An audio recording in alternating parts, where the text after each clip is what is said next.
Welcome, folks, to the new and improved, possibly, maybe, I don't know, Dipping Fries podcast. I am your host for today, Fryguy. I'm joined here by the one and only man, myth, legend, and soda drinking Dippy147.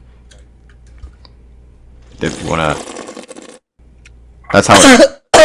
Oh God! That's how he talks, guys. That's just his language. All right, you gotta be able. What the fuck do they put in this shit? What are you drinking? I don't know, man. The can is just red. It's just There's no labels on it. Oh. There's the nutrition facts. What is in the nutrition facts? I don't think drinking. There's nothing in the nutrition facts. There's no. Wow, man. I think that's I don't even know. Where would you buy something like that? Like what? I don't know, bro. Like my mom ordered groceries, and I saw that it was like in the soda box, and so I grabbed it because we didn't have fucking Pepsi. It's just red. It's just a red ass can with no. There's no logos or anything. Bro got the dark web cola. That's crazy. Wow. Well, what are we gonna talk about in this episode again? We are going to talk about video games, right? Just particularly Five Nights at Freddy's, the hit video game franchise. Yep. And mostly because I know a ton about that franchise. I back in the day was not a heavy gamer, at least in the console or PC aspect, because I didn't have a console or a PC, or at least a working console, consistently working console back then. So I was mostly on mobile games, particularly Pixel Gun 3D. But Five Nights at Freddy's was one that caught my attention and that I kept up with for many, many years, thus I'm very knowledgeable on it. Ask me about the timeline, pretty convoluted, I couldn't really tell you too much accurately, but I know... So basically, like, there's this asshole, and he's like purple, and then he puts this child in a Chuck E. Cheese ace robot, and that's basically the whole plot. Like, it doesn't go much deeper than that. Yeah. Well, 5 kids did die. 10 kids, pretty much. I think 10 kids did die. But, you know, that was before... Imagine he puts them all in the same animatronic. It's just, like, performing, and then it just, like, bugs out, and you just hear this crunch while it's, like, singing, like, a lullaby. It, like, does a weird twist, and you just hear... You just hear a mad crunch, the bone popping out. You just hear, like, the fucking... the cartoon, like, bone shivering sound effect. Freddy's not feeling himself today, guys. He's gonna have to take a little break. He's just liquid pouring out of the, like, drops in the fucking the creases in the animatronic. No, Darla. It's jelly. See, it's cranberry sauce. That's what it is. Listen, man. Okay. You don't want to know what we do with the pizza here, okay? That ain't no blood. That is just pizza sauce. It's just pizza sauce, buddy. Freddy loves pizza a little bit too much, maybe even more than Chica, but we're not going to talk about Chica today, all right? Like, a fucking finger falls out, and he's like, "Oh yeah, that's just the cheese. That's just a really thin slice of pizza." It reminds me of that FNAF 6 poster where it's like, the cheese is so real, and I just remember that, just... letting him with that finger, it's like, yeah, that's the real cheese. Okay, let's get this out of the way. FNAF 1 is the best game out of all of them. Without question. I honestly feel it's too good, so it's like, you can't compare it, you know? Like, I feel like the first of any game, you can't really compare, because any first good game, you're gonna be like, alright, well, this holds a special place compared to the other games, because it's the first. It's what got you into it, you know? So it's like, FNAF 1 is kind of just in a league of its own, because 1, Scott didn't really try too hard, if you know what I mean? Like, he was kind of just dishing things out there. I'm pretty sure the story was that, he, like, had all these cool-ass concepts, and he made games, and they were just, like, complete failures. Yeah, they were flopping. So he made, like, this sloppy little game called FNAF Five Nights at Freddy's, and it popped off. Went crazy, dog. Before I get more into that, though, I did play one of his other games called Sit and Survive when I first got a phone. Banger game. Very underrated. Just want to say that. But yeah. Yeah. FNAF 2 Which is he made a month later. it's a month later. He Yeah, something about that is really funny to me because like he made the first game and like if he was able to make the second game having as much as it does a month later, then you know that the first game like did not have a whole lot into it. yeah, most definitely. He probably either that or he must have had like been planning on it already or started working on two already. Imagine like this was actually just like all fake, and he just like had this great MCU universe master plan. uh, Drove MatPat insane for like 8 years just for it to all be part of his concoctuous plan. Imagine Matt Pat's in on it too. He's like getting a 7-figure sum for like making fake theory videos. Literally just capitalism. That'd be wild, dude. If MatPat was just That like would be the wild. truth. If like there was some like crazy exposed video or like a Google document having ass. Yeah, That was, like, a conversation from like 10 years ago of MatPat being like, "Hey, I got this YouTube channel. Like, we can get your game on here. We can go. We can make some real money, my guy." And he's like, "Yeah, let's do it. Let's do it. I love Jesus."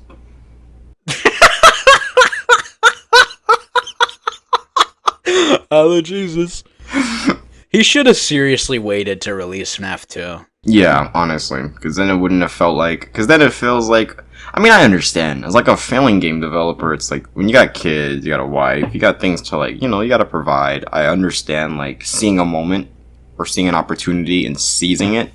But you don't want to make something just because it'll pop off. You want to make something because you genuinely wanted to make it. Because in the long run, people will appreciate it. It'll do far better than any like quick little cash grab you can get just from capitalizing off of something.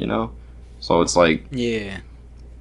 Honestly, even if he had the game ready, just wait. FNAF 2 came out way too early, in my opinion. Definitely. But here's the question, though. Okay, and this is when it comes to movies, it is almost always not true. Is the second game better than the first? Well, I mean, obviously not. But like, is it more fun? Honestly, atmospherically, I would say it was more scary. It was scarier than the first because at least with the first game you had doors, so you had protection. Even though there was like power, there was like a power limit and stuff, you can learn to like conserve that. And then later on they added like cheats. You had like a cheat thing to where if you paid like $5, you can just like have maximum power all the time. But looking back at it, I don't think FNAF 2 was all that scary. I think it was scary in the moment. I think it was one of those games that it was scary in the moment, but looking back at it, I don't think it's that scary. It just was a bit more difficult because there was like 14 animatronics to worry about. So I'm not gonna lie, man. For me, the worst part about that game was the music box. Oh yeah, that was severely annoying. I don't know if there was like an issue where Scott had to patch that. I can look that up real quick. I can let me see. Did the FNAF 2 music box? Oh, Fryguy's looking that up. I'm gonna take another sip of this. What do I call this? Drink. The elixir, yeah. Yeah, the elixir. Don't give them ideas. They'll be taking your money. Oh god. From what I'm seeing, I don't think there was a patch release for it, but people have found strats to like kind of break it or kind of just like kind of work with it, but I don't think there was ever a point where it was like too hard to where Scott needed to like tone it down compared to like the deterioration rate of the music box slower. Yeah, compared to like Sister Location where he literally had to fix Night 4 because it was way too hard for people. And but we'll get to that. 2. I'm not gonna lie, man. I think I just enjoyed the first game more. Oh, definitely, definitely. Like I said, in the moment, I think like in 2014, I think when people saw FNAF 2, I think that's a weird thing too. Like the reason as to why it's not good to release games like super quickly. Everybody's still hyped up about FNAF 1. So it's like you're kind of killing the hype if you just you need a cooldown rate. Yeah, yeah. He could have waited, like maybe like 5 months. The trend would have like sort of started to die. Yeah, and he could have easily released the FNAF 2 trailer and brought that shit right back up. easily. Have some teasers here and there, dude. Yeah, Most like, definitely. just like a really. Do what Hikita does with Ultra Kill, where he'll just like he'll release like the first 4 minutes of a level, or like the first like 2 minutes, right? Just to like give a very good teaser, and then just like cuts off the video randomly, so you know what the next layer is gonna look like, and so you're hyped for it, but it's gonna be a while, you know. Yeah, and for the better, you gotta know how to. You gotta know how to trend surf, or you gotta know how to kind of ride the wave and know when it's gonna like go down, and then know how to pick it back up. If you just kind of like force feed everybody all the hype, you'll hit a big spike, but man, once it goes down, it'll plummet down. I think that's kind of even like with now, like the FNAF movie. I mean, we had the trailer, and that was like, oh yeah. I don't think it was well received, but like nobody's really talking about FNAF as far as I know. It's kind of like I find that so funny. Why did they like bother making the movie? I guess we'll get to the movie later. we could because we have quite a bit to talk about with that. But FNAF 3. Number FNAF $3. Lore-wise. 3 cents.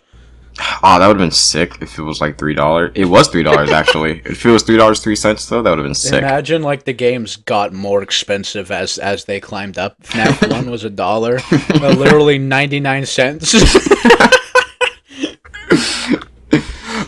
Fun fact though, I did get FNAF on a Christmas deal. It was 99 cents, so I did get that as a deal. So that was pretty sick during Christmas. How incredibly ironic. I know, very funny. I actually bought it twice, was the thing. I bought it on my Kindle, and then I bought it on Google Play. But yeah, FNAF 3, lore-wise, I think was really, really interesting, especially when they introduced William Afton, aka Springtrap, for the ones who don't know. FNAF 3 has a really interesting atmosphere. It's weird.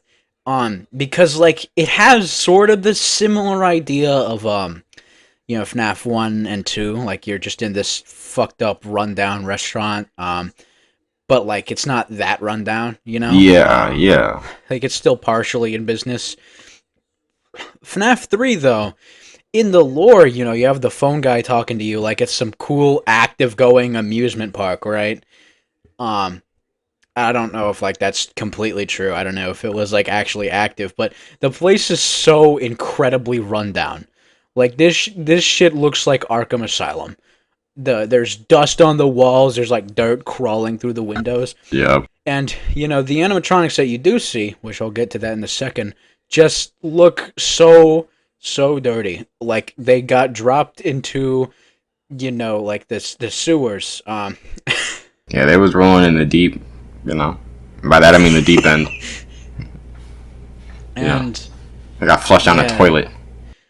I think FNAF 3 is a very mid gameplay wise. It is very unscary. It is not scary from the get go when I played it. What sucks about that is that fucking what's the guy's name? The guy who's like gay. Phone dude. No. Phone is Phone Dude gay? No. The guy who talks to you. Yeah. Phone guy is Scott Cawthon too. The William Afton, the suit guy. Springtrap. Springtrap. Purple guy, him. He's got a really cool fucking design. So what sucks about FNAF 3 not being scary and just like being, very chore-y gameplay wise, is that just it had a lot of, I don't know, it could have been a lot better. Compared to like what you got in FNAF 2, where you had so much shit to worry about, it just could have been. I don't know. I felt very like disappointed when that game like I didn't complete it actually, but Me neither. I bought it too. Sad. One thing I will say, I really feel Scott should have done was that was the moment to where you should have probably elevated the quality of the series.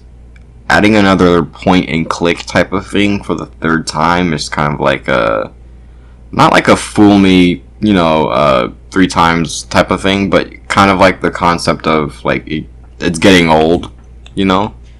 I feel like if he kind of elevated the quality of the game and tried to make like a fully fledged, maybe like people were like hyping up about or spreading rumors about like it being like free roam and stuff. I think if he actually like committed to doing that, that probably would have upped the creepiness of FNAF 3. Because if you were just walking around in that rundown area, in that like Fazbear fights with that one animatronic, coming after you, while also dealing with like phantom animatronics who will chase you but like won't do anything to you but scare you, I think FNAF 3 would have benefited tremendously off of that.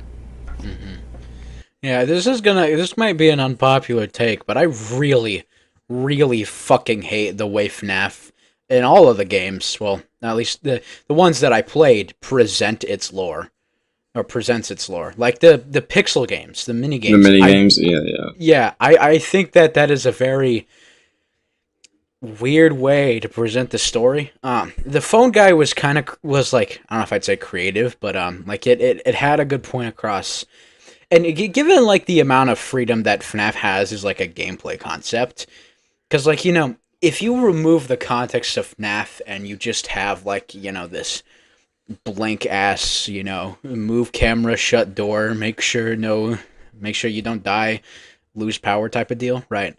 That I don't know. I feel like there's so much creative shit you could do with the base gameplay loop of Five Nights at Freddy's that could be like a creative way to show the story. And Scott opted to like give you these little dumbass pixelized segments that make absolutely no sense until you go watch Matt Pett's video about them. Yeah, I was going to say, I think for like the average player who's not going to look too deep into it, who's just going to play it for the trend, that they're probably not going to look too much into those. They're probably just going to be like, "Ooh, that's a little creepy thing that they do," and then just move on from it. But like, yeah, I will say they probably should have presented themselves, or probably should have presented its lore in a bigger way. And I feel like FNAF 1 kind of did that when the lore wasn't really weird, with kind of like how you don't deal with Foxy until night 2. You don't deal with Freddy until night 3. Foxy only comes on like the right. There was like some things back then when There's he also jumped. like secrets in that game. Yeah. Like people were talking about like if you reverse his jump scare audio, it says freedom, stuff like that. And then phone guy talking about the bite of 87, where everybody thought it was Foxy, which is one thing. Okay, sorry to get stunlocked here, but my gosh. Why did that never ever get covered? Nobody that never got covered. That never got covered.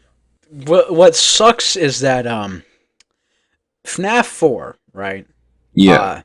They had their version of the pixel segments, which still sucked equally as bad, but like they had the bite, and like they had this really honestly, I think that as far as the pixelized segments go, FNAF 4 like it had a lot of powerful moments, but it still sucks because like I don't know, I just feel like it was a really shallow way to tell convoluted stories.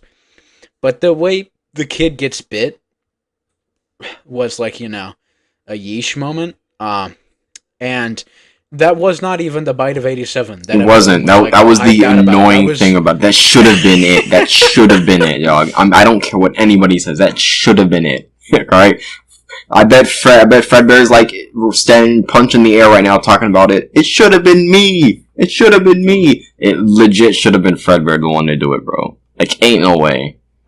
And yeah, like, and that's even weird too because like Fredbear is a golden bear, but then there's also Golden Freddy, but they're not the same thing because Fredbear has a purple hat while Golden Freddy has a black hat. You know, Mhm. so Like, it's I like, don't know, man. I feel like as far as all of the FNAF games go, they could have Scott could have like taken the designs of the animatronics going into the sequels and or sequels I say like 2, 3, 4. I don't know where they take place in the story. Um and just like he could have changed some very obvious design aspects to sort of give clues. yeah, FNAF, what people like about the lore of Five Nights at Freddy's is that you kind of have to figure it out. yeah, Um, and the reason I don't like the pixel segments is because um, it doesn't necessarily just make it more confusing. It just like it's sort of like this shallow little segment that really doesn't add a whole lot. It just, like on a very surface level explains general events that might have happened in the timeline of the current game you're playing, but yeah. I don't know. I just felt like if there was more ARG shit that he would have put in there, it would have made a lot more sense. Anyway, FNAF 4. Look, I will say this as a 19-year-old. I'm not scared. I'm confident. I will most definitely say this. FNAF 4 still scares the living crap out of me if I play it at night. It just does. Not all the designs, I kind of like grew off of some of the designs, like Nightmare Bonnie kind of doesn't really scare me anymore, Nightmare Freddy doesn't really scare me anymore, and even kind of Nightmare Foxy doesn't really scare me anymore. But I think Nightmare Chica is, especially Jacko Chica, is just, no. And then Nightmare Fredbear, and then Nightmare in of themselves, I think those guys are just horrifying, in which I think is really good, especially for the atmosphere that you're in. And I think what made FNAF 4 really pop off was kind of like pseudo free roam type of thing. It's like you weren't necessarily able to like walk around, but like it was still kind of like the FNAF, the same cookie cutter FNAF mechanic, but you were still able to like, it showed you getting up and walking and closing the door and stuff, which I think also with that tapping into like kind of like the realistic thing towards like you're supposed to feel safe in your home, you're supposed to feel safe at your house, and then now it's like these things that are trying to kill you in your house. I feel like that kind of raised the creepiness and scariness of it even more. I feel like, okay, well, I really don't like the designs in FNAF 4, except for Foxy. I think Foxy's, like, given the original designs of his character, I think his is pretty effective. He was horrifying me when I first saw him. Back when it came out. The other one's not so much, except for the fucking black one with Nightmare. the red eyes. Nightmare. Yeah. He's really effective, but for different reasons. But gameplay wise, FNAF 4 is easily the best for me, anyway. Yeah, I like it. It was so much more. Okay, well, I hesitate to call FNAF subtle because, like, they're infamous for throwing all the not scary jump scares in your face. Mm-hmm. But like, the way they have you listen in for very distinct audio cues, and the flashlight thing, something about the way that was executed was really cool, and I think it made the game like 10 times more effective. Yeah, you can't break it either, I think. I don't think you can break FNAF 4 like you can break FNAF 1, 2, and 3, where you can discover some strat to kind of like hold off everybody. I think with FNAF 4, it's like literally you just have to listen, and you can get like the visual cues as well if like somebody's nearby, and you also get the audio cues. You can hear like the loud stomping. So I don't think there's like a tactic that you can use to like break the game in any way, which I think is pretty cool. Yeah, where you can like you go up and the door, you hear like the fucking breathing having ass. Yeah, which it's scary, and even the sections with Nightmare. Dude, I feel like those are... Dude, I feel very good at, like, being scary and, well, like, not necessarily terrifying, but it's one of those things where it's, like, it's tense, Dude. You got your heart beating. Yeah. The thing about them is that they're different, because you listen for audio cues, but not when they're going to your door. You listen for audio cues to see which way they're coming from. You hear the laughing, and that's about it. But when you play the game and you open the door, you don't hear anything. You just see them. And I feel like that is way creepier because it's like, how is that thing so silent? And I think that's what makes them extremely creepy to me. Oh yeah. The jump scare for Nightmare is really good too. Yeah, it's not even like the big, I saw some like YouTube comment about this. There's like Five Nights at Freddy's is one of those games so fucking popular it's been analyzed to death. Yeah. And so you'll see some guy who makes a video essay saying that like each game in every form is like a brilliant masterclass, and then you'll have the other guy being like, yeah, the first one was good, the rest of them, not so much. Yeah. It's very divided in opinions. Yeah, yeah. But one of them really like just made me roll my eyes. What did they say? I don't even think it was like a video. I think it was a comment where it was just like Scott was too lazy to animate the nightmare jump scare, and like I guess I get that, but I don't know. I don't think so. I think it worked out. If that was the case, it would have worked for the better, in my opinion. Definitely, because like look at the fucking 3 games we had before. There are so many in-your-face, shallow jump scares. And for the first game, that was effective. But it increasingly got less and less effective. Yeah. And so by FNAF 4, they capitalized on the scariness of like just the tense moments. But I think it was worse when, you fail and you get jump scared by Nightmare, but it's not a jump scare. He just like, it's just this image, and it's obviously like a widened PNG. Yeah. But he just stares at you. And yeah. There's like just some very, very light whirring.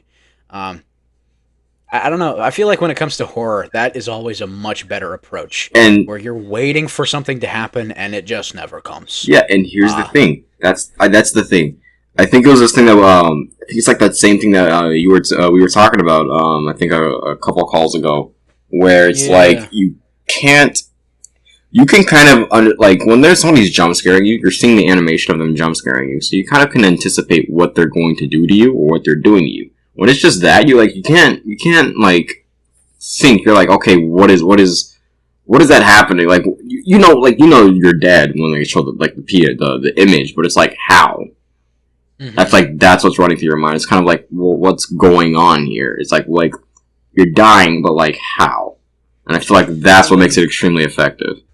It's also like better when you lose and you're sent back to the menu screen and you're just like you almost feel unfinished. Yeah. It's a great way of making you uncomfortable. But the series after FNAF 4 just doesn't capitalize on this shit at all and keeps going back to the jump scares. What came after 4? Wasn't it? 4 was World, which flopped. But What? Yeah. World? FNAF World. It was the RPG. I've never heard of FNAF World. It's the RPG. It's an RPG. It's an RPG? Yep, it's an RPG, and you got all the characters you can go.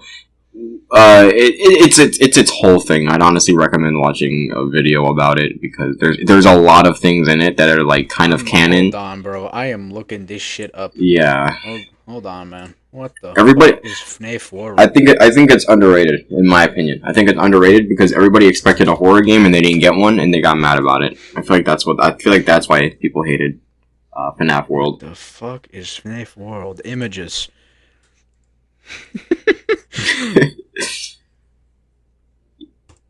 Yep, that's FNAF World. Yeah, buddy. Wait, so I'm confused. This was like a mobile game? No. It was for PC. Oh. Yeah. Huh. It's like one of those turn-based, like, little... Yeah. Huh. Yeah. There's quite a bit in it, though. There's quite a bit of stuff in it, though. There is. One thing I will say, you can download it for free. Is it canon? Some things, yes. I think there was kind of a debate about it. There are some like little innuendos or like some things that you can do that are canon, like the whole Old Man Consequences segment I think a lot of that stuff. I think that whole thing is canon. But it's its whole. I'm telling you, it's its whole thing. So I don't think. You know what's incredibly funny about this is like you could give FNAF World to a kid who's never ever like seen or played FNAF, and he'd probably enjoy it because it just looks like a kid's RPG type of game. Yeah, that's the thing. It pretty much is. One thing I will say is that you run into enemies way too much. Way too much. That's the issue I had when I made a video about it. Is I cut so many parts of just me running into like enemies. It was actually getting kind of annoying about how many enemies I had to like run into. It's like you couldn't go like 10 seconds without running into an enemy.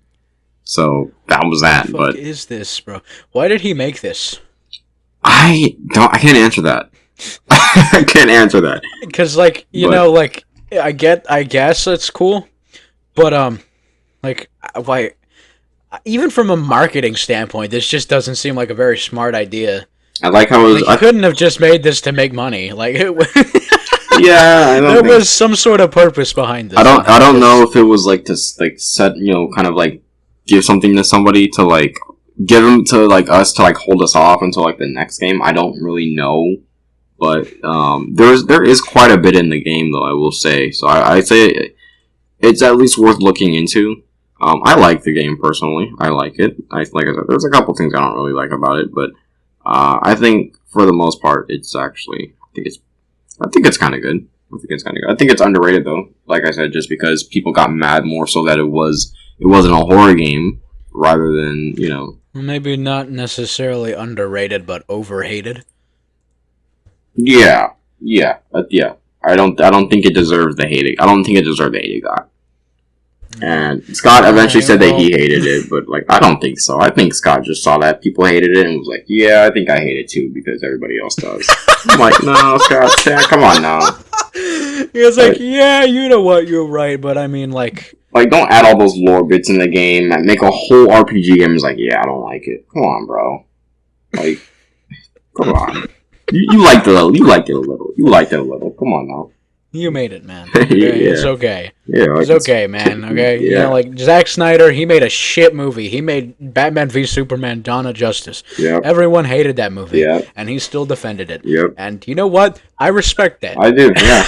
Man has his own opinion. He won't back down. It's garbage. It's wrong, and nobody's on his side, but I respect him for. It is unequivocally a mid movie, but I mean, like, yeah, like good on you, man. Yeah, he defends what he likes. So, and I feel like Scott should have done that as well. But man, that is insane. I have never seen this. Yeah, it kind of got swept under the rug after people just kind of dunked on it. I would imagine, man. Yeah, it looks nothing. Yeah. Nothing like the regular FNAF game. Yeah. Completely what different. came after that? Sister Location.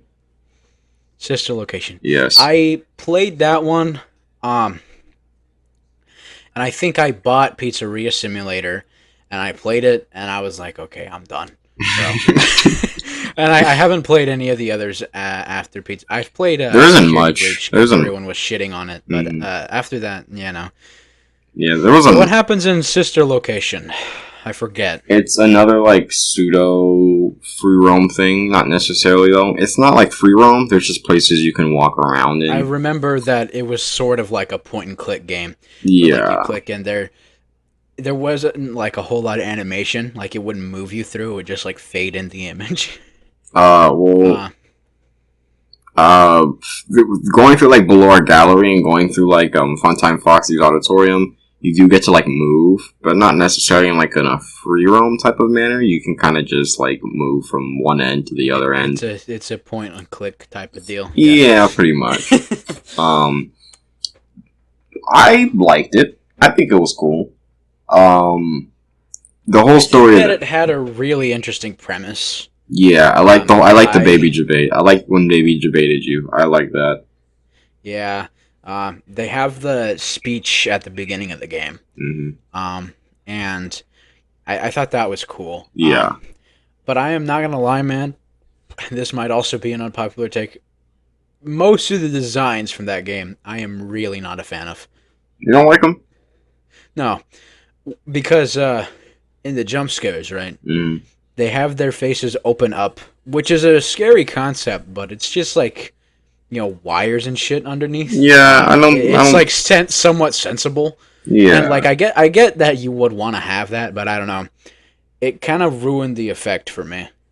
it's kind of that thing where I think if Scott kind of just upped the quality of the games, he probably could have made scarier jump scare animations and stuff. Like I think Joy of Creation story mode had like the best FNAF jump scares ever. Like I don't think there's a game that can top it What because is joy of creation? oh man, the Joy of Creation. That's a you Was want this you another want Scott Cawthon throwaway game? Was this nah Wolf nah World nah 2? nah. It's a fan game. It's a fan game of FNAF. Oh, But it's like look up Joy Creation Story Mode because that's like the really good one. okay. But like Hold you on. want FNAFs but scary. That's what that is.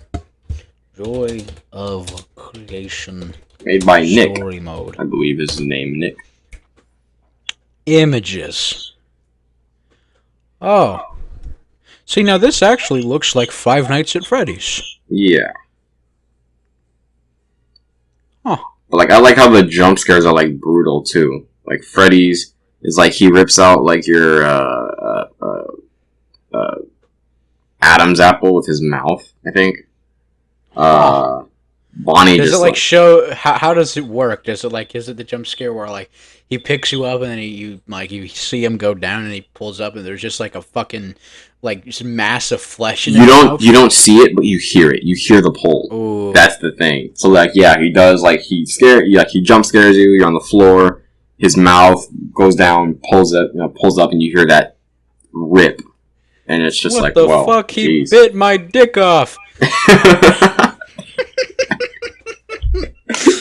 I've never seen. What did I tell you, I think I've Freddy? seen This is the wrong sausage. Fucking Freddy before, but I don't think I've ever seen this. Yeah, they're called the Ignited. They're called the Ignited animatronics, which I think is really really cool. What? How did we get to this topic again? We're just talking about FNAF sister location and then the scariness of the jump scares.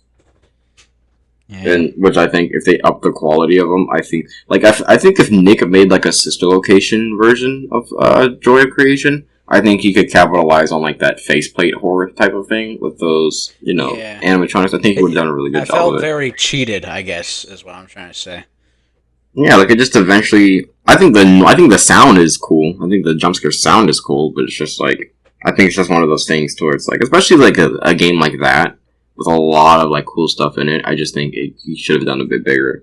Should have done a bit better than like those, Yeah.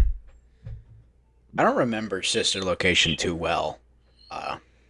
With a lot of the stuff that we've gotten recently, it's kind of hard to just keep track of a lot of the games.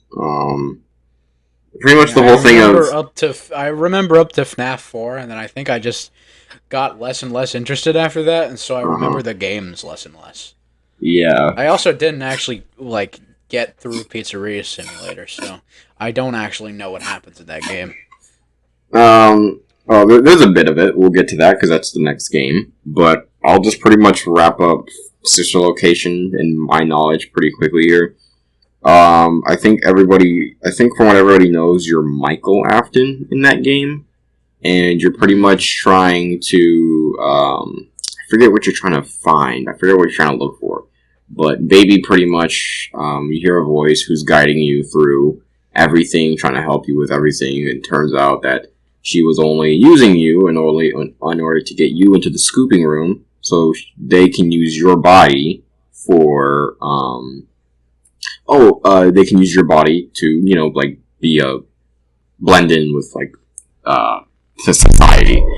But the thing is, it's not the Baby animatronic that you hear, you just hear Baby's voice. But the animatronic who carries that voice was Ennard, I think. Which was... Is Michael Afton William Afton's son? Yeah. Okay, I he's the guy. So that's creepy. Yeah. Like they want your body. I'm assuming what's gonna happen is they're just gonna like tear off your skin and then put themselves inside of it so they can walk around. That's why you're in the scooping room. So you see the animation. The scooping room kind of like scoops your insides out, and then they pretty much put that on, and have you seen those like those animations like throughout the custom night where like Michael walks down the street, but like every single animation, his body just gets it just rots, and then it just turns like purple and purple and purple. He loses his hair, and and then he ends up like puking out like the inner amalgamation into like the sewer. Oh. Yeah, Creepy. That's a good idea though. Like, is that a game animation or like Yeah, it's like when you do the custom night. Every single time you beat a custom night, you get an animation of him walking down the street, and then like there's like neighbors who like waving at him at first, and then like after they start like hiding and like looking at him weird, and then they eventually just like leave, and then he just walks like slower and slower, and he just like his body just rots, and it's just gross. Until he just like pukes them out, but then he's still alive after, which is the thing. But yeah, that's kind of the whole premise of Sister Location. Without getting too deep into it, because there still is some other stuff into it. But yeah. Yeah. Then after that, Pizzeria Simulator, which is in my opinion my favorite game besides the first, because one person, and that is Lefty. Yes, the $5 animatronic, the one, the only true black bear himself, Lefty. I love Lefty. I'm a Lefty simp. Lefty is the greatest. Just because Lefty's creepy, Lefty is just like creepy. That's the thing. Like, do you know what Lefty was built for? No, I don't. I also don't remember Pizzeria Simulator too well, but I remember that there's a lot. In it was different and it was unique. I don't remember if I liked it or not. Gameplay wise, I could like probably go and return to it like in a YouTube video. Like go watch Markiplier's playthrough, but yeah. Gameplay wise, it's like a tycoon, right? Yeah, and it's like gameplay wise, it's the same cookie cutter kind of FNAF thing, except it's like kind of like check the lights or whatever. Check the sides, make sure the animatronics are getting you. But lore wise, it was made to kind of tie up all the loose ends of the lore, and I think it did that in a really really well. The issue was that they made more games after it. Yeah. What I remember, what the fuck was okay? Whatever. I remember. My phone made this weird noise. This is like. There's like these sections in Pizzeria Simulator. I don't know if I played these or watched these, but I thought that it was a really creative way to like get some of the lore across. Where you're sitting in a room and with the animatronic across from you on a table, and there's a tape recorder on the table, and like it's a dark setting, and you're just like interviewing them basically. Playing an audio cue. Because you're testing their audio because you're wanting to see if they're good enough to salvage. In which the whole premise of the game is you're supposed to salvage like the true ending. You're supposed to salvage all of them because you want to trap them in and burn them all at the end. Because that's where you get that whole Henry line and stuff. So every single time you get another animatronic, and you can either salvage it, you can run the test to salvage it, or you can toss it out. But if you do that, you'll get I think you'll get like a mediocrity certificate or something. There's a lot of certificates you can get with different endings, but yeah, that's kind of the whole point of that. And I want to really touch base on that one point, which makes Lefty really scary to me. Is I think I already told you, but like you can purchase Lefty for $5, but you can also not purchase Lefty. And if you don't, Lefty's the last animatronic that you get from the alley. But if you already buy Lefty, all you get is like this paper face holding a sign saying "I'm already inside," winky face. And it's like if you don't know who it is, that's like you're like, what's going on? Who is inside? Which I think is pretty scary. I think that was pretty cool. Yeah, FNAF Pizzeria Simulator has a lot of like really interesting things in it. Yeah. It has a lot of concepts that like I think make it a better game. Mm-hmm. But I remember really not liking the tycoon segments. I thought they were funny. Especially when you did like little games where you play with Helpy. Especially on like that one ball pit one when you jump and if like you miss, he like snaps his neck. I thought that was funny. Yeah. I didn't play too much of that game, so I don't remember very well. There's a lot of lore. I'll say that there's a ton of lore. You find out about like Susie. Susie's the first anime. She's the one who ends up possessing Chica. But her story's sad. Pretty much what happens is she's looking for her dead dog, and you play like this game called the Fruity Maze. And every single time you beat the Fruity Maze, every time you go back to play, it's like the fruit changes. So it goes from like fruit to like I think to like your dog, and then it goes to like a bloody dog on the floor that you're collecting instead of fruit. And then like every single time like you extend your time, you get like the sad Susie face, or it goes from like happy to sad. And then once you finally beat the last level, you get like the full image, and then there's like Springtrap behind her saying, "I know where your dog is," or something like that. It's like your dog's over here. Follow me. And pretty much what that was supposed to mean was that Springtrap's the one who killed her dog. She didn't just like die for some reason. So he killed her dog and then lured her over, told her that it was alive still, then lured her over and killed her, and then put her in Chica. So that was kind of Susie's whole story. And then there's probably gonna have to go back and like watch it. Dude, it's good. Dude, it's good. Yeah, it's good. I think if you watch the whole thing, I think you'll really like it. It's a lot of like really, really good lore bits in there, which is also a reason why it makes it's my I guess I knew a lot less about Pizzeria Simulator than I thought I did, because I remember like sort of cheesing on it as a joke in my Security Beach review, which we will get to eventually. That is the one recent game that I did play. Yeah. I have a lot to say about that. Yeah.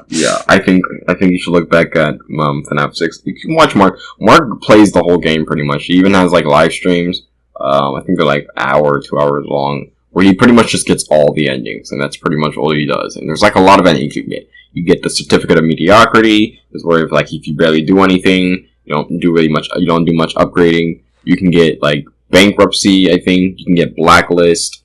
You can get Insanity, which is like I think one of the most crazy one. And that you get that one by like typing in like a certain thing to where you can like find the blueprints for things like the Scooper, Lefty, the Funtime animatronics and how they operate, and you can like figure out like on the blueprints they show how they're like supposed to like lure and capture kids, and they have like these containers inside of them that are like meant to like store the kids when you capture them. It's like a lot of creepy stuff, and it's like I feel like that's kind of what made FNAF 6 a bit creepy in that sense, because it's like you don't have anybody to like really help you in a way. Nobody's really talking to you. You don't have a phone guy to look towards to. You don't have any of that. You don't have a voice talking to you or anything. It's like you're just figuring that stuff out on your own. It's like just imagine yourself finding like those weird documents of like these animatronics built to capture kids. That's like weird. So yeah, I definitely say look into FNAF 6. There's a lot of good stuff in there. I totally recommend it. All right. What came after that? Wasn't it Ultimate Custom Night? Ultimate Custom Night, which wasn't necessarily like it was canon, but it wasn't necessarily like. Does it even count? Because I don't think so. It's supposed to be like Williams, like it's like a big amalgamation of all the games and whatnot. Yeah, there's some questions I have for that too, though, because it's like why. I can understand if like for difficulty reasons, but it's like I don't really get like how some of the animatronics did make it in, but some didn't. Like some, like I know like Molten Freddy is supposed to be like the amalgamation of like all the animatronics, but it's like, well, if that's the case, why is Baby there? And then why is also Scrap Baby there? And it's like you don't have Nightmare Foxy, you don't have Funtime Freddy, you don't have there's like a lot of other animatronics that you're missing. And it's like I don't know, it's weird. Yeah, I know that like given the formula for FNAF that Scott created, this would like be impossible, but Custom Night gives me very like big DLC vibes. Like it doesn't feel like its own game. yeah, and I don't think it was meant to be either because it's free. Is it? Yeah, Huh. it's free. You can Yeah, just no, play that. it definitely could have been a DLC if that's how the games were designed. Yeah, I think that What's after that? Isn't it Help Help Wanted? Wanted. Yep. Which I don't Yeah. honestly. I gotta watch Help Wanted again. I don't remember too much of Help Wanted. I didn't play Help Wanted. I've seen CTAP play a little bit of it, but isn't Help Wanted basically just sort of the same thing? Yeah, like introduces glitch trap and everything. It's kind of like the same thing. You kind of like Some very replay. vague lore shit ass setup, and then Yeah, you kind of like it's replay the old the games. cool thing about Help Wanted is that there's a lot of like new unique game modes that Yeah, like the one where you have to fix the animatronics. yeah, that one is. It's unique, but I don't know. I honestly feel like that were it not a VR game, it just wouldn't be as scary. It would Yeah, just be the same shit. yeah. You can get on PC. You can get on PC too. It's like yeah, it probably just isn't scary. And I think that's where it's like FNAF is kind of just drifting away from being like a horror game, which I just kind of don't really like. I kind of liked it as the gruesome, brutal, dark horror game to where there's like kind of a happy ending, but not necessarily. But you know, Yeah. This is sort of like the pinnacle of problem with fucking what is it? The mascot horror, where it's just like you know they want to be scary, but they also really want to appeal to kids so that the game gets yeah, money. yeah, So they'll either go way too brutal, or which is honestly probably like for the best. I think that if I you go think so. brutal, it's Yeah, much more effective, yeah, even if it's not good for you. yeah. But 'Cause that also FNAF is they'll dark. they'll they could go the other route of just like being way too kid friendly, and you'll have a fucking Poppy playtime situation where it's Yeah, just like just a simply mid game like Garten of Banban have an ass like yeah, like you can't. You can't do much when you're trying to like not scare kids, and like you can obviously see like the idiots getting salty over Poppy Playtime, and Poppy Playtime isn't even that good. Imagine like FNAF 1 right in today's time. They would be like, what is this? Killing kids? What is this game? Cancel Scott Cawthon. Like that's what will be happening right now. And it's like no, I just FNAF mascot horror it's just one of those things that need to be dark because that's how it thrives. Is something that's not supposed to be scary being scary. So when you have something that's not supposed to be scary be not scary, it's kind of like it whatever. just sucks. That's why like, people liked it so much. Because if you have you seen it, no, I've not seen it. it's a good movie. It's not scary per se, but it was effective, and for the people who like were very barely into horror, that movie scared the shit out of them. It made like one of the top 10 horror movies. The wild. old It from 1990 sucked because it was just cheesy. And I get like that. What was considered scary was a lot different in that time. But Yeah. I think it was a 2016 movie. Whatever. The It movie with the modern filmography that wasn't It Chapter 2 was really fucking good because, obviously the concept is not for kids at all. But, like, what made it so effective as a horror movie compared to the 90s version and compared to Chapter 2 is that it was not at all afraid of just fucking brutalizing children for the movie. Mm-hmm. And so that made it 10 times more effective because it was very good at just showing you cool shit, but also very good at like making you scared of it. Making you... And I feel like even if you are trying to... I feel like horror and kids just don't go together, bro. Let's be real. They don't. They don't. Like, there should not be such a thing as a horror game for kids. Yeah, which is why shit like Banban and Playtime is just so incredibly bad because like you can't they don't go together. That's not how that works. Yeah, you're mixing 40-year-olds and Happy Meals. Like it don't work. Can't do it. I don't care. Yeah, I get You're you. putting the fucking disgusting coleslaw Big Mac next to the Happy Kids chicken nugget meal. Like, it's not gonna work. Yeah, literally. Dude, I cannot believe I just slapped my knee like an old man laughing like that. Bro said a knee slapper, then unironically slapped his knee. Man, that was a knee slapper. Slaps knee. Wild. Dude. Okay, so next is security breach, right? Right? I gotta go Australian for a second there. No, I'm not sure. Yeah, I think it's security breach right after. Yeah, security breach pisses me the fuck off. I fucking hate that game so much. Whoever signed off the direction that game was going in to be an open world game, I hope you die. In Minecraft, I hope you die. I'm going to put styrofoam in your grave in Minecraft. For legal I reasons will get in the Minecraft. styrofoam mod in Minecraft and put it in your Minecraft grave. In Minecraft. In Minecraft, in GTA 5 roleplay.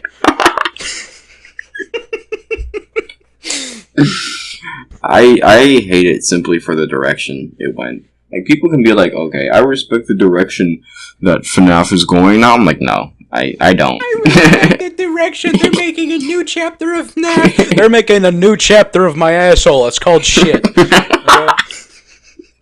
Look, okay, what makes me so mad about this game is that, like, it had some... Shut up, you're laughing about this shit. Are you seriously laughing about this, my stupid asshole joke?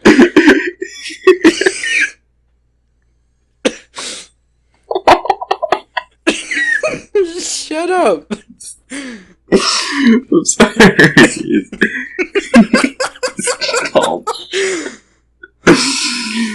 Bro hates security breach. I think he hates security breach, guys. Oh, man. Okay, I'm sorry. Continue. So, what pisses me off about security breach is that it had some semblance of potential. But, like, you know, open world FNAF game, they tried kind of a little bit to do that with Sister Location. Yeah. And this game, when it released, was genuinely worse than Cyberpunk. It was so bad. It was so buggy. It's like 50 gigabytes, right? Oh man, really? It's like I'll check some Steam. stupid ass file size. I'll check Steam. And yeah, it was not. I'm pretty sure like all of that just went to to RTX anyway. I bet it did. The game has RTX for no reason. But what sucks about this game even more is that it's just such a fucking buggy mess. Even now. God dang! 80 gigs! Oh my 80 gigs? gosh, yeah, it's 80 gigs. What? Dude. That's fucking wild, dude. Ain't no way. 80 gigabytes 80 gigs, bro. for a shitty Five Nights at Freddy's game that totally failed. Bro, FNAF 1's like 300 megabytes. The story sucks for this game. They have Definitely. this stupid ass section at the end where they've got William Afton in the building and he's burning and it's like it's so obviously just like bait. But there's no, if you're trying to start a new chapter of FNAF, there's no point in having that. Yeah, there isn't, dude. It's and the way they have these endings where, like, you know, they'll have like half of a cutscene and then they'll cut to like some comic strip ass thing, which I get is quote unquote the aesthetic of the game. Well, that's also what sucks. The aesthetic is so cool. Yeah. And they ruin it. Yeah.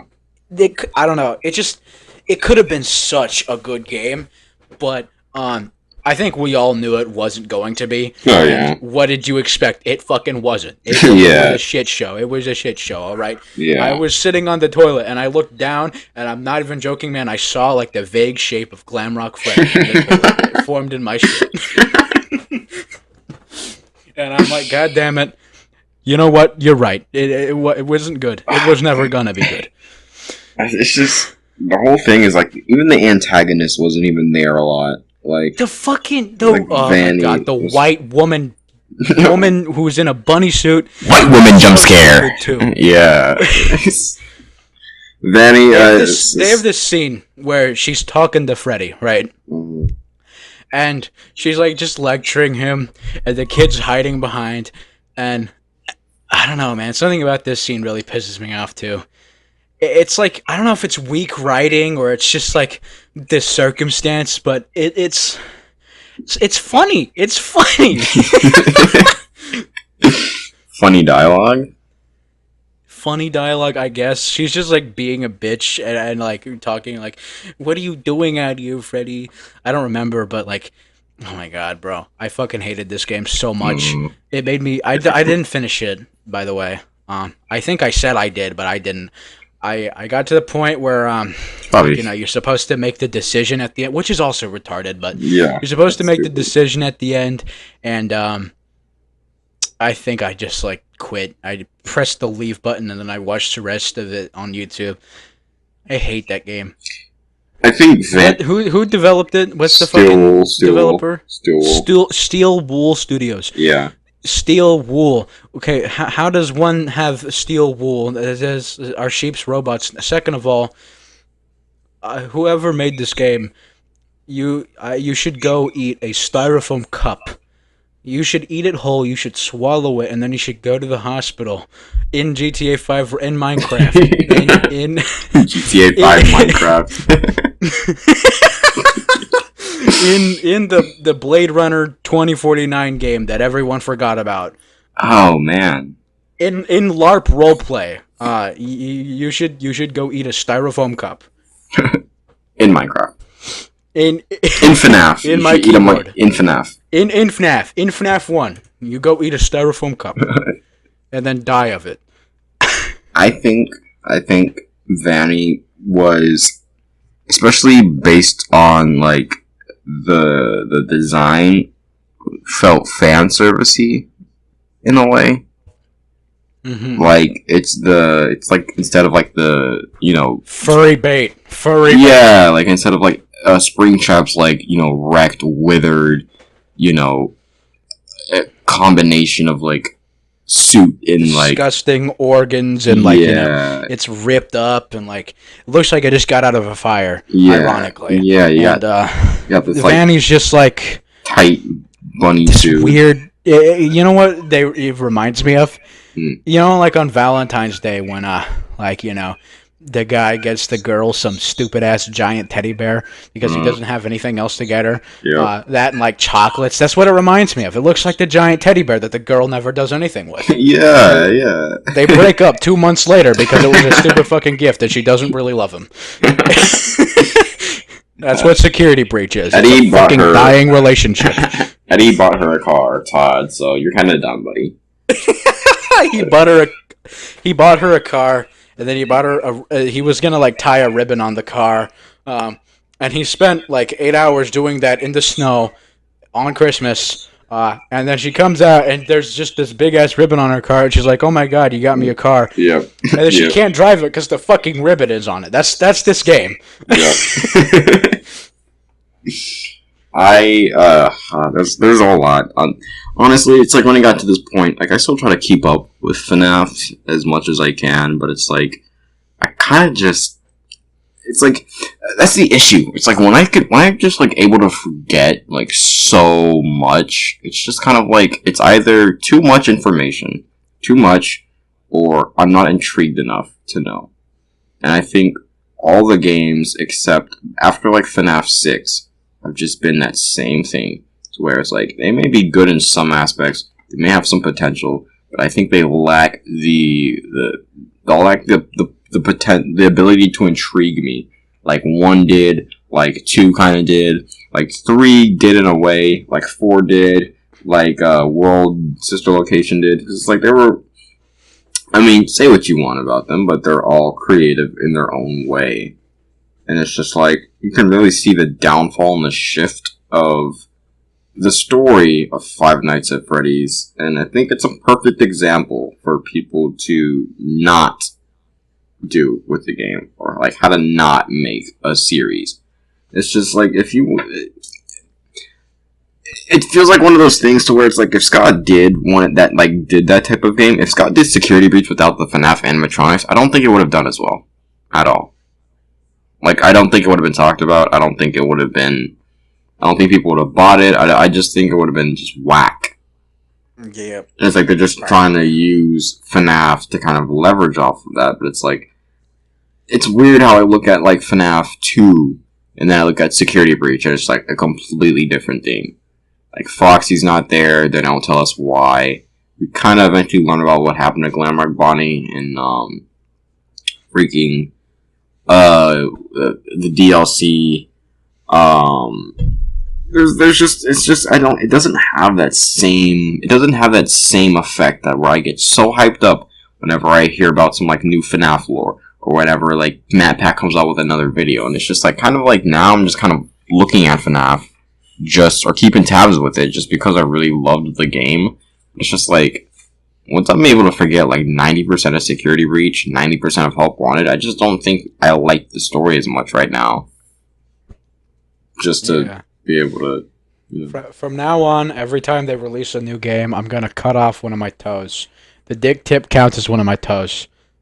Just good. You're going to be toeless in like 20 years, dude. I'm going to be dickless in like 20 years. I don't know. It's just either it's gonna fall off from being so incredibly flaccid negatively, or it's just I'm just negatively. Cut it off. Bro's it unpacking. Just like starts going in like a serious, I have a serious problem, and it's just gonna. Bro's got the fucking what? So flaccid, my dick is coming out of my ass. Like, the mega chode.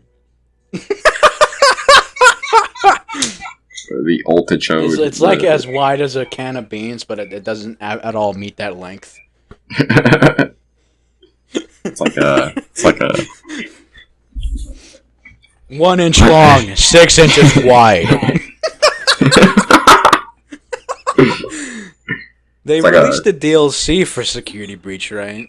They did. Ruin, which it was well received. People loved Ruin. I haven't seen anything about it. I've been meaning to, but it's really good. I think it's really good. I just don't think I care anymore, man. Yeah, it's really disappointed me with Security Breach. It's like Spider-Man Lotus, you know. I went into that movie and I knew that it was gonna fucking suck, and I still watched it and I was still disappointed anyway. And I don't know why I did that to myself. But that is the exact same thing that happened when I bought Five Nights at Freddy's Security Breach. I paid $60 for that game. The one $60 shred and 80 megabytes of my PS4 just gone. I mean, 80 gigabytes. My bad. And you paid $60. It's $40 right now on Steam. Wasn't it? It's like 60, 50? I don't know. It had a D in it. Okay, that's all. Great. I mean, I just think it's just what really happened was I think Scott just kept changing the story and then wanted to formulate that story into something else. But what I feel, in my opinion, what he should have done was leave FNAF alone and then embark on something new. You have the credibility, you have the status, you have the name. Just like make his own standalone game. Yeah, I'm like, you could just make your own standalone games now. So you don't have to write off of FNAF, bro, just because it was it's your Golden Goose series, and it's just like the thing that's so sad about Scott Cawthon is that you go look at his some of his other games where he has these insane surreal environments that he was never able to make.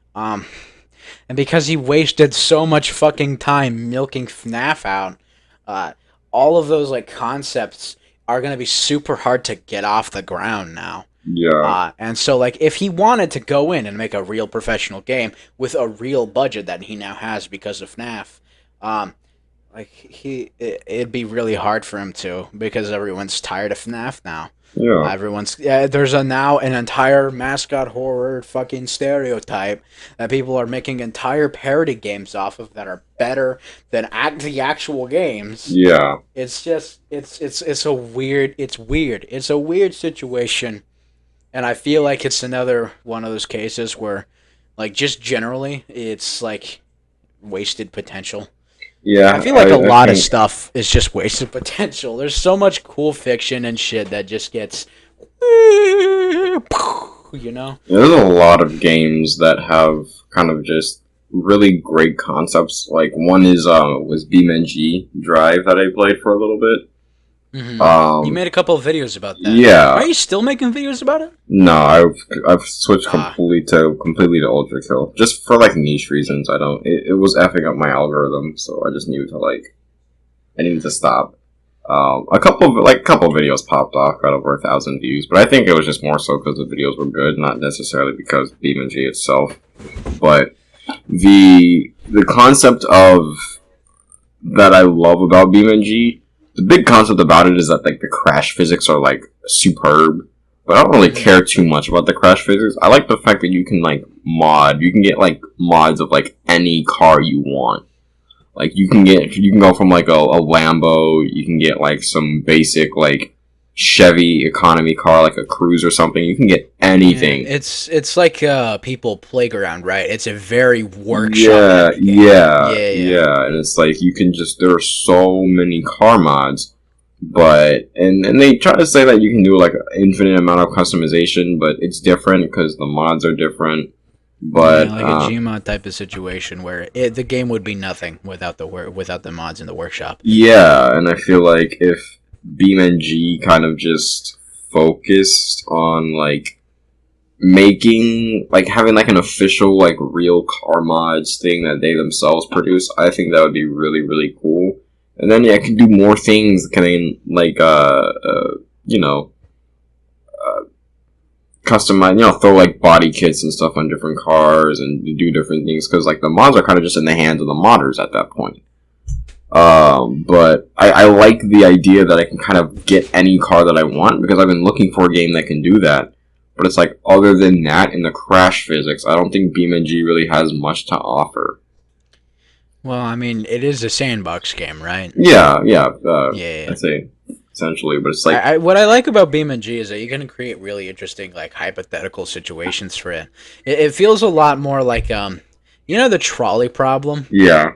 It feels like a lot more like or like which one would an automatic car pick? It feels like one of those situations more than like just a fun car game. Like there's a lot of shit that like you could actually test and simulate. Yeah, I think it's a simulator. Yeah, actually, it's a sandbox simulator. Yeah, you could ride a freaking you can drive a cannon, bro. You can drive a cannon in the game, and you can shoot cannonballs. Like it's wild. Imagine like you're at Starbucks and you got your nice coffee and you're sipping it and it's warm and you're having a good day and you look outside and there is just a cannon riding past and the guy riding it is in like the old British wear and he's like playing the fucking the he's riding from the went to Starbucks douchebag. Boom. Playing Yankee Doodle and just ripping the loudest cannonball ever. Below Starbucks to Kingdom Come. Oh goodness, what is that? A 21st century establishment? It calls it witchcraft. What utter witchcraft? This is not coffee. It just blows it up. No, but like that's one thing too. Like with BeamNG does not have they don't have a lot of maps. That's the thing too. There's not a lot of maps. There's not a lot of modded maps. Like the water park one I did for the water park video I had, that was an interesting map. But even then, it was like a very confined space in of itself. So it's like there weren't a lot of slides I could use. There wasn't a lot of stuff I can use. That's where kind of BeamNG kind of falls short. I think is the maps. There really just aren't a lot that you can get from there. It's usually just the cars and the physics that are like really, really that like kind of what make it really, really good. But I think it's an issue. I think it's an issue. I was kind of thinking if I wanted to make a video essay about it, but like the issue with like car games is that like there's no perfect car game. And I feel like I think there's probably like at least a perfect horror game, a perfect shooter game. At least like let's say like Ultra Kill. You can debate like whether Ultra Kill or Severed Steel or I forget like another game that's kind of related to it. Is like the best like FPS movement type of game.